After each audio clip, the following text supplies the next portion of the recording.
On this note, it is my pleasure to kickstart the second session of the 50 Minds for the Next 50, titled Imagining Heritage in the Digital Dimension.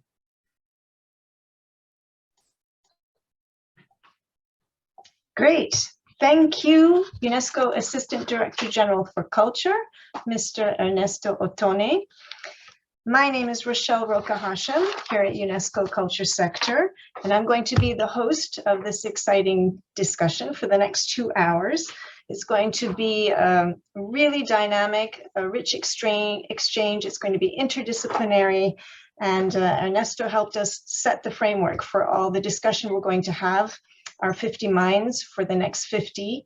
And we're going to have 6 short dialogues that are going to be 20 minutes each. Data piece, you know, and my thing was always to say, like, I'm ambitious as an artist. I want to work with the most complex technology on this planet. In my opinion, that's still the human being, you know, and so I make works employing and making, you know, making human beings act in a gallery, you know, like, or enact, let's say, my algorithms, if you so wish, you know. And I felt that, like, the responses, you know, were quite strong, that at the end, when somebody tells you a very personal story about their life, and it's the person itself telling you that story in a gallery, you know, there's a vibrational connection between them, you know, which is more complex than watching a screen in some way or another. Now that's let's say, my personal take. That's also something which maybe through my biased lens I've gotten as a feedback, you know, and so I just wonder, like, I think that like what we heard earlier. Can I just comment on this, because I think you're raising some very good points. I love the humility there that you exude when you say that many people just take for granted that more technology is always better. I think this is become a major disease in our Western society, where we just take as a fundamental axiom that, you know, more technology is always better. That's even if it messes up our climate.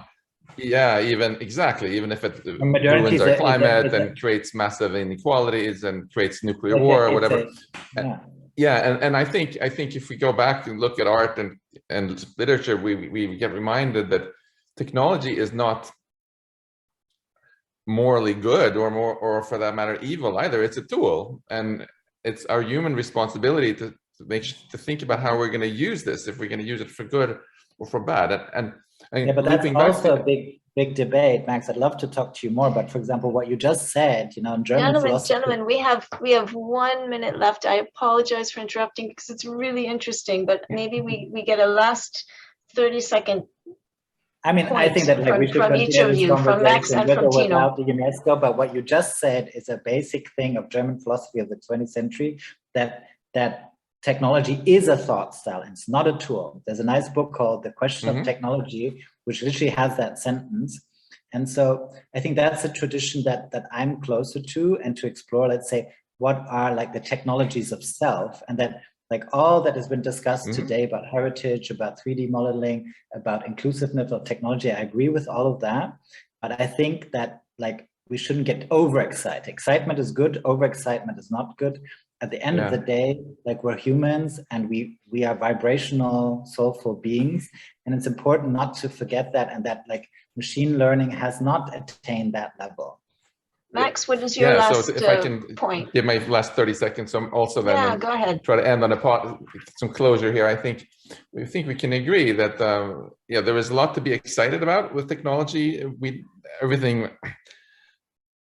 Every way basically in which today is better than the Stone Age is because of technology, but we should not just be excited, we should also be terrified at the same time, and make sure that we steer this ever more powerful technology towards good uses and are good stewards of it. Otherwise we'll be living in 1984 very soon, or something even worse.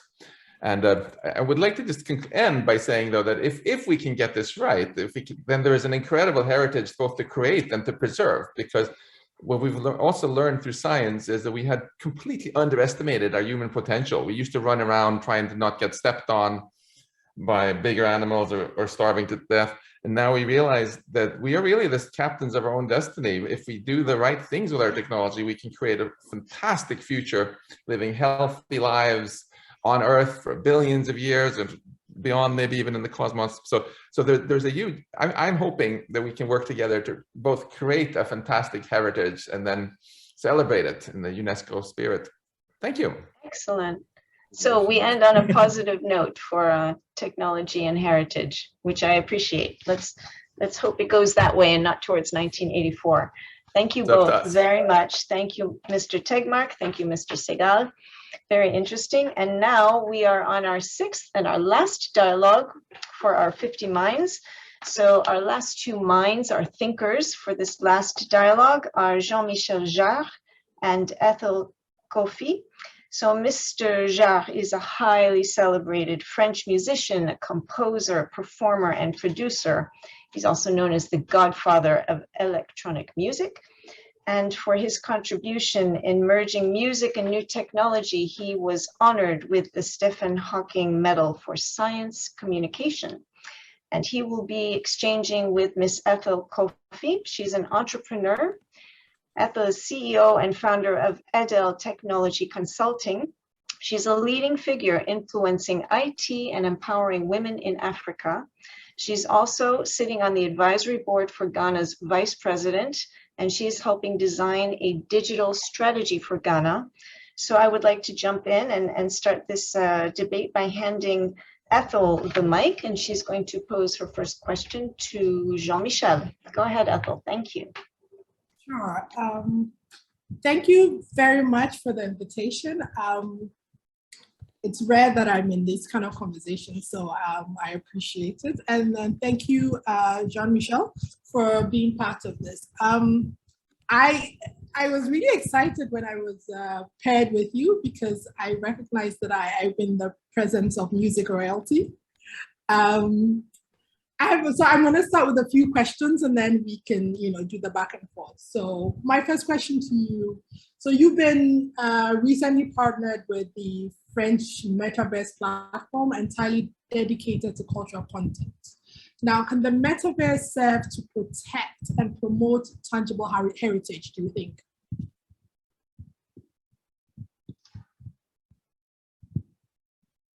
Jean-Michel, Jean-Michel, you're muted. Merci. Sorry. Yes. So thank you, Ethel, and good afternoon. It's really my pleasure to have this conversation with you. I mean, to answer to your question, actually, I've been quite involved the past few years with the idea of metaverse and virtual reality, and I do think that it has a lot to do with considering the preservation of worldwide heritage in the future for different reasons, because metaverse and VR is a way to connect people in a different way, to give access to people who are isolated for social, geographic, or even handicap reasons, to suddenly be in connection with some worldwide patrimony, or some places in the world, some areas where it would be otherwise impossible for them to get access to live the experience and the emotion, and so that is where technology can bring a plus, I would say. And to just go back to what Max and what we're exchanging just before, I think that technology is in a sense neutral, and it's all depending on what we are doing with it. But I see that I consider that any technological progress should be accompanied with a kind of regulations in terms of ethic, to have an ethic regulation. It is where UNESCO is absolutely essential. I mean, at the dawn of the development of AI and metaverse, I mean, to think about the regulation not in a kind of not as a constraint, but as a freedom. What makes the difference between democracy and chaos is regulation specifically, to have a set of rules. And the more the technology is developed and sophisticated, more a real thought about the ethic and the moral aspect of how the use of technology is important. And now I really would like, Ethel, to ask you also a few questions. And my first question would be, in your opinion, how can digital platforms help the diaspora communities to stay connected and participate in their heritage? What's your opinion about this? Sure. I'll piggyback a little bit of your question and use that to answer mine. So I think one of the big things for, I suppose, Western versus developing world, where we're rethinking and reimagining heritage, is sort of cutting edge, bleeding edge versus appropriate technology for the space that we're in. Now, one of the big things for people in the diaspora is, of course, they have a little bit more access than, say, the typical person on the continent.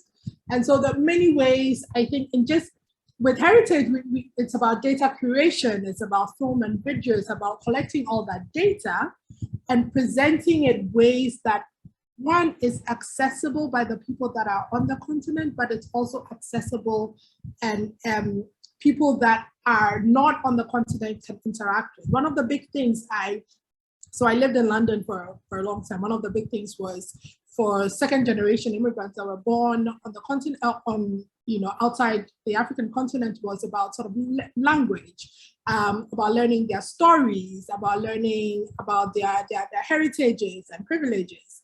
And the things where different things have been set up. I don't think there are a lot of things there, but there are a lot of sort of now in terms of visual 3D modeling, also in terms of just ways of teaching culture, where people have now set up sort of conversations and for people to be able to learn about their culture and exchange so that people in the diaspora, first generation, second generation, third generation immigrants can begin to understand from where they come from and what their story is.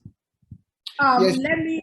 Sure. I just would like to react just very quickly on what you said, because don't you think that actually what is today more important than any other time to think about when we are talking about new technology and about the future of a Web 3.0 and Internet 3.0, to think about diversity, where, I mean, metaverse means actually, and the original definition of metaverse is actually a diversity and multiplicity of universe, digital universe, interconnected to the internet. It's the reverse of hyper centralization, what people like Meta or Zuckerberg are trying to control.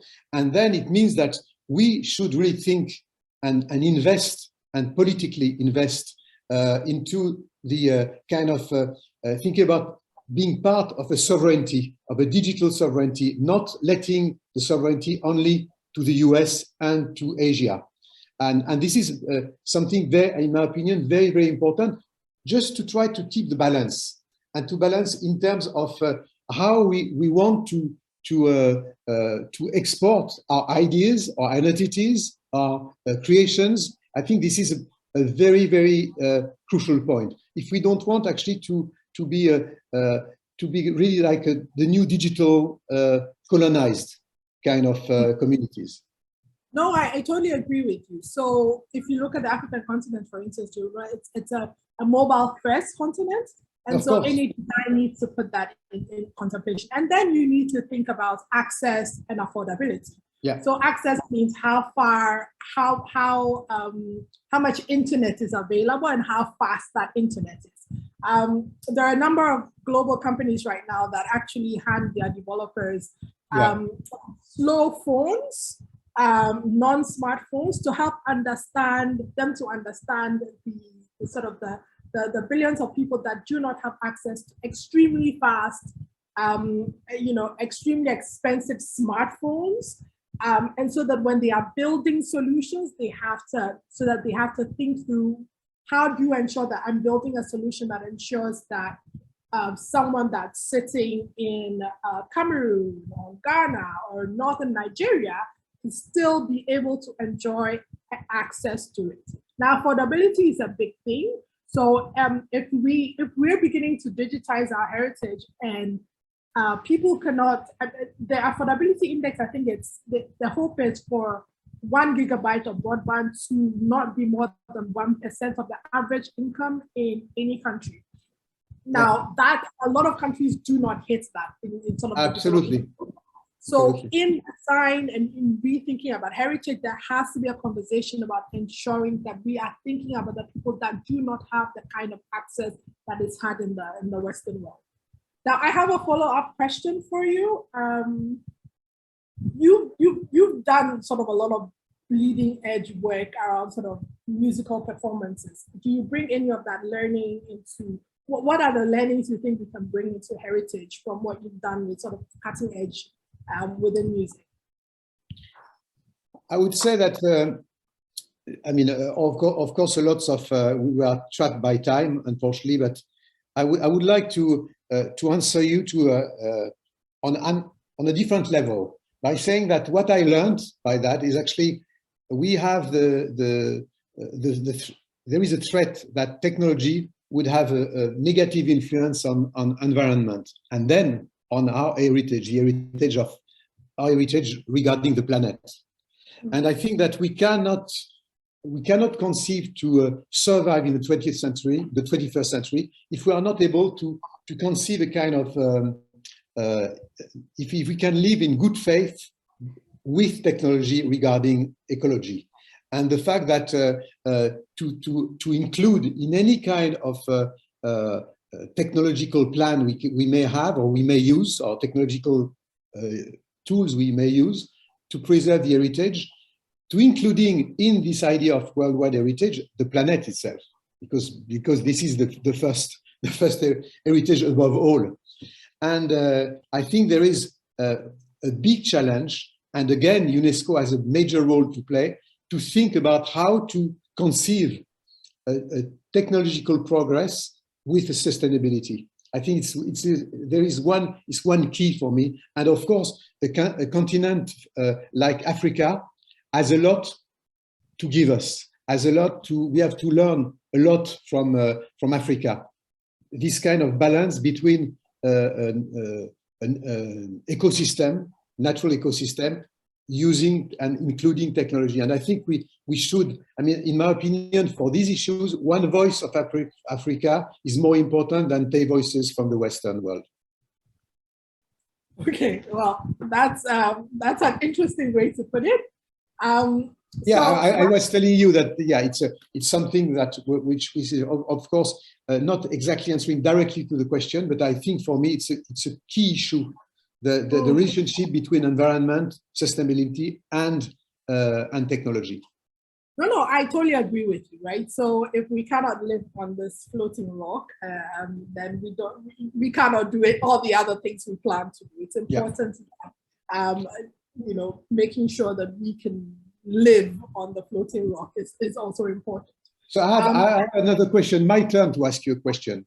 How can African women play an active role in the next 50 years of digital heritage preservation, in your opinion? Sure, I think there are two parts, and someone else has alluded to it. The lady from Malawi, forgive me if I forgot her name.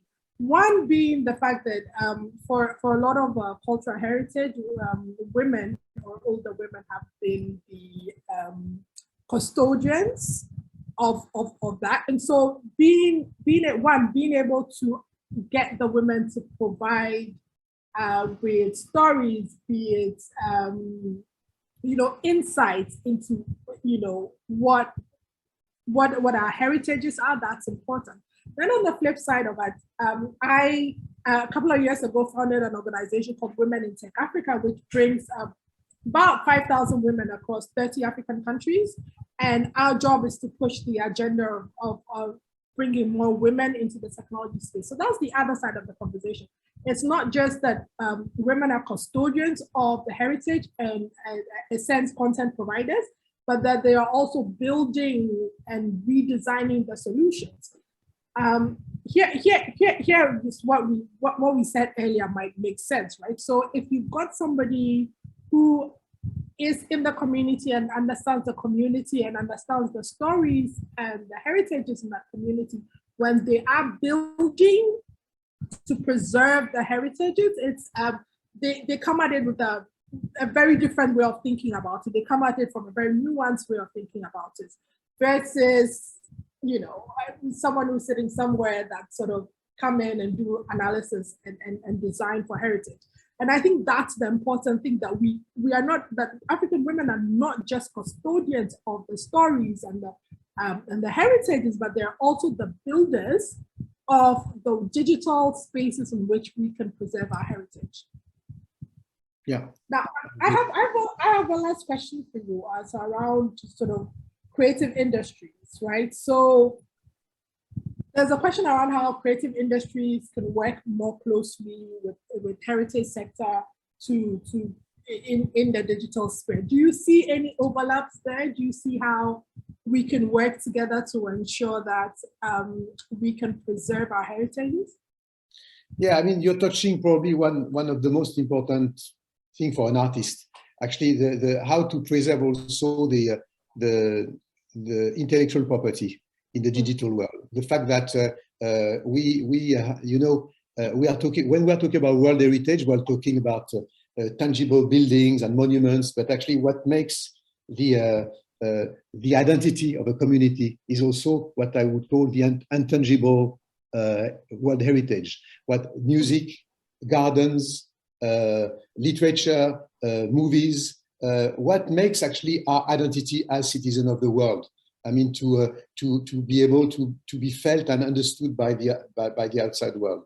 And then, of course, technology can help this to democratize tools for expression, to democratize tools for bringing culture to your own culture available to the world. And we more than ever, I think we should really consider culture as a Trojan horse for the outside world.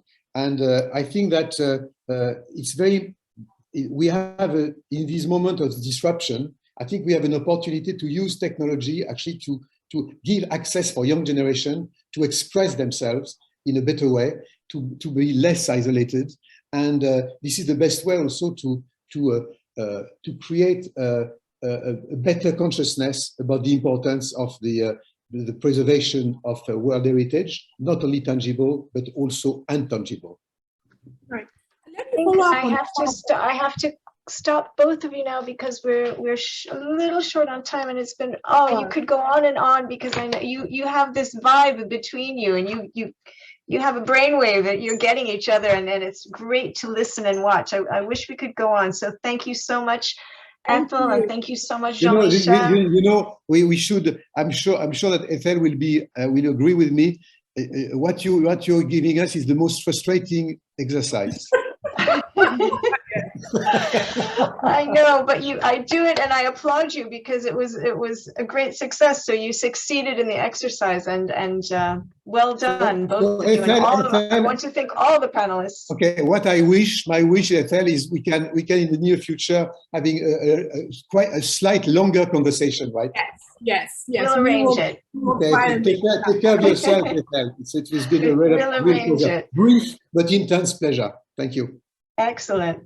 I want to thank all the panelists. I want to thank our audience. This was our second in our series of 50 Minds for the Next 50. We're going to have our next one on the 14th of June. So I invite everyone back to listen to that. But to wrap it all up, I want to turn back to Ernesto Ottone, the Assistant Director General for Culture here at UNESCO. Over to you, Ernesto, and I see Lazar Elundo Asomo is also with us. So thank you. Go ahead. Merci, Rochelle. And as it was said by Jean-Michel and Ethel, I would rather prefer to continue the dialogue, because it was very enriching. Thank you all for this thought-provoking session. There was some provocation, and that's the best type of dialogue that we can have. Over the last 2 hours, we have discussed the opportunities, threats, and limitation of digital transformation for natural and cultural heritage. I will also only mention some of the concepts that were shared today. Rafik and Adol made the connection between data and heritage. Data is the footprint of humanity. Data is a trace, not too different from finding something archaeologically. Vitz Sisler reminded us the power of storytelling. Storytelling can greatly facilitate encounters with other places and histories and allow us to learn about different perspectives. Rachel Sibande has emphasized that women are custodian of culture, women are custodian of the heritage, and there are storytellers. However, she also considered and concerned that there are fewer women with digital skills. We need to reduce the cost of devices and data and offer digital skills training inclusive and conducive for women. Joana Figueira raised how local communities can use technology to tell their own story and to protect their own heritage. Today, youth are sharing their culture and heritage of their ancestors using social media, amazing thousands of followers and making their heritage known.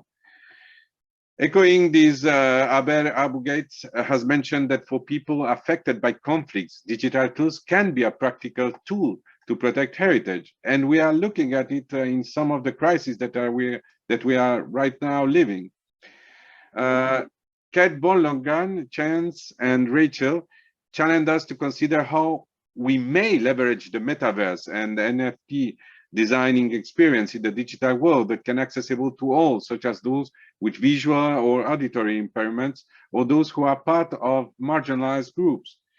The last dialogue that was, and it's not the first time that I hear Jean-Michel telling us that identity can help also the digital tools to democratize more than ever, but is a Trojan horse, and I love this metaphor. It can help less isolated people, and that we cannot separate the tangible from the intangible cultural for the building of what we believe should be the protection and safeguarding of the heritage for the future. So I try to wrap up, but the second session of the 50 Mind is part of the ongoing reflection process. For those of you listening from around the world, I would like to invite you to continue following our interdisciplinary dialogue in the coming weeks. The discussion will be on heritage in the post-COVID world, sustainable tourism, balanced representation of heritage. I would like to finish by the word of Anab Jain: the future is as much our heritage as the past. Knowing our heritage allows us to make better decisions about our future. So once again, thank you very much to our fantastic thinker. It was really a pleasure to hear them all today, and see you next week to continue this enriching dialogue. Thank you once again for all the participants and our moderator, but also all our 50 thinkers. Today we have 10. We wait you next week. Thank you so much.